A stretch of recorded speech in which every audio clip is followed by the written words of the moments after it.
Welcome to our second lesson on Area 2.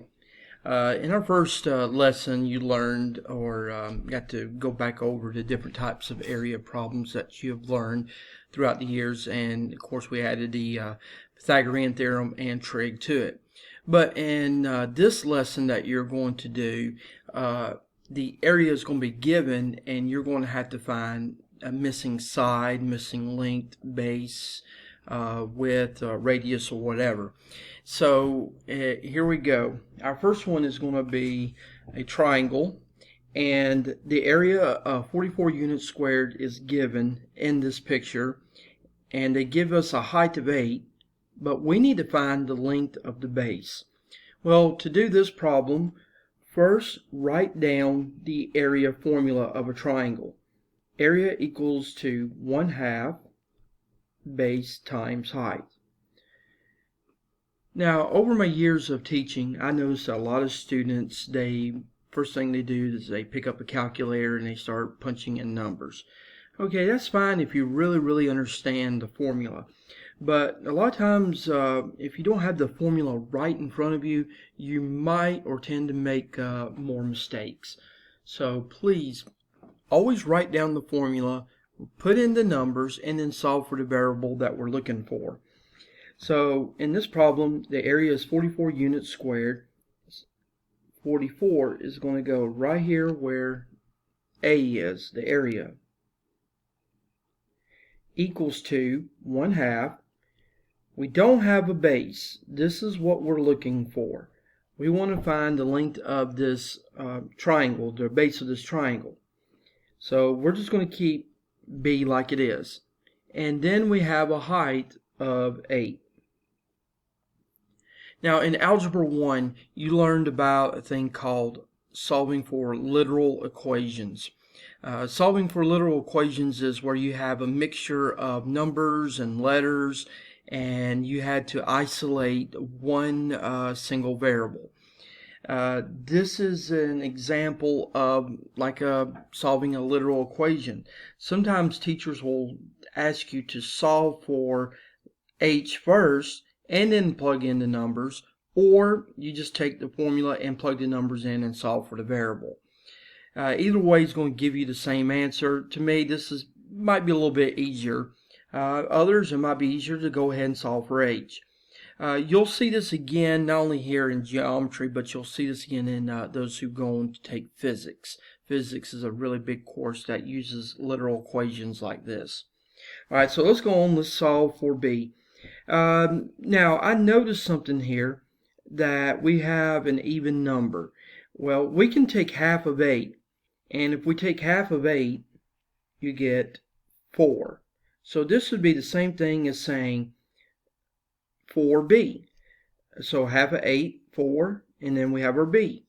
Divided by 4, b equals to 11.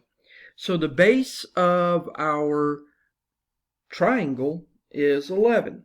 Now you can always put it back into your formula to see if it works. Here is 11, here's 8. 11 times 8 is 88. Take half and you get 44. Now there's another way I could have done this.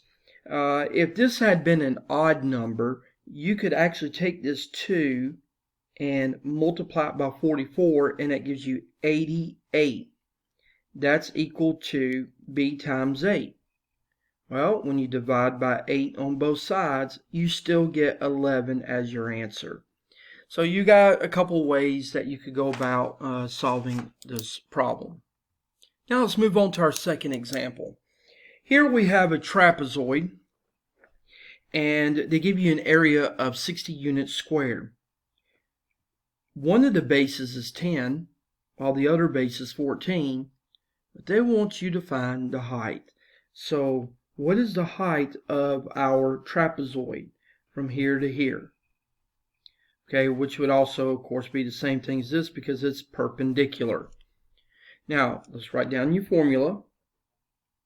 Area of a trapezoid is 1/2 times b1 plus b2 times the height. So base 1 plus base 2 times the height, divide by 2 will give you the area. Now let's plug in our numbers. 60 goes where A is. Base 1, 10. Base 2, 14. Height, we'll just leave as H. So let's solve for H. 10 plus 14 is 24.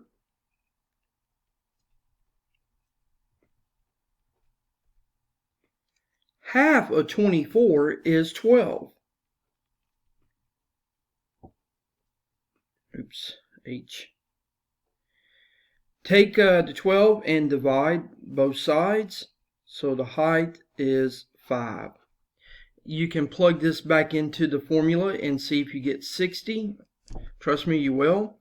Back over here, I took half of 24. You could have said 2 times 60, which is 120, equals 24H. And when you divide by 24, you still get 5. So you got a couple ways you could have solved or worked that problem. Our third problem involves a circle in which the area is given to you, but this time you need to find the circumference. So instead of finding a radius, we need circumference, but we do need to find a radius in order to help us find the circumference. So let's think about, if the area is given, what is the formula? Area of a circle is pi radius squared. Now the only thing they gave us is the area.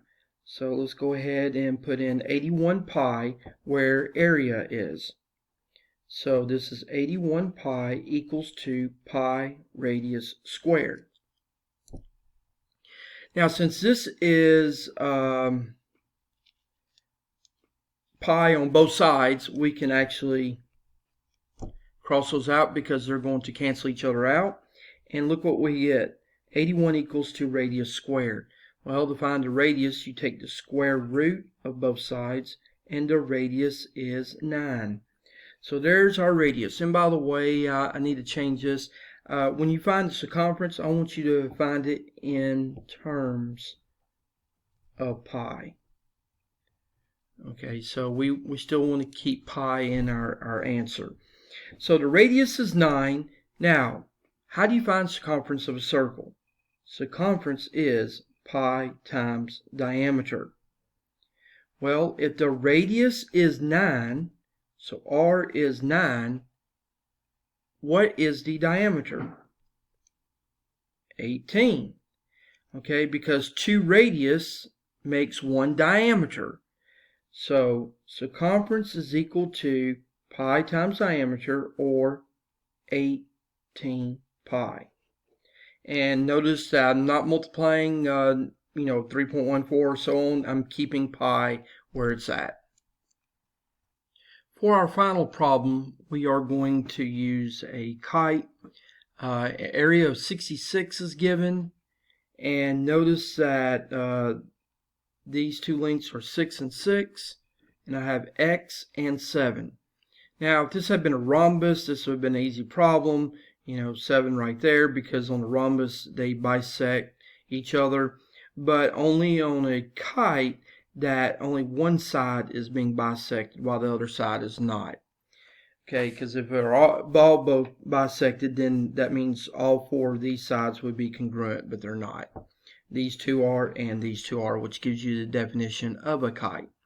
Now, the area formula of a kite and a rhombus, if we were to use it, was area equals to d1 times d2 divided by 2. Okay, with d1, d2 representing the diagonals. Now, this problem you can go about 2 or 3 different ways. Here, to me, is the most simple, clear path way to get to the value of x. So let's go ahead and plug in 66 where A is. Now what is D1? D1, diagonal 1 or distance 1, is from here to here. Well, if that's 6 and that's 6, D1 would be 12. So we're going to put 12 right there at diagonal number 1. Now, I am not going to set up D2 as x plus 7. I'll show you why here in a minute. But we do know that D2 is from here to here. So let's just go ahead and write down D2 because we don't know what it is yet, divided by 2. You'll see what I'm talking about in just a second.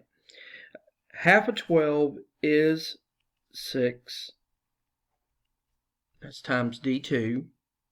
Divide by 6, divide by 6. So D2 is 11. Now, since distance 2 is 11, that means from here to here is 11. Well, if this is 11 and this is 7, then this would be 11 minus 7, which is 4. So x would equal to 4, because 4 plus 7 is 11. 11 times 12 divided by 2 gives you 66. There's a couple of ways you could work this problem, but to me, this would be the easier way. Okay, everyone, have a great week.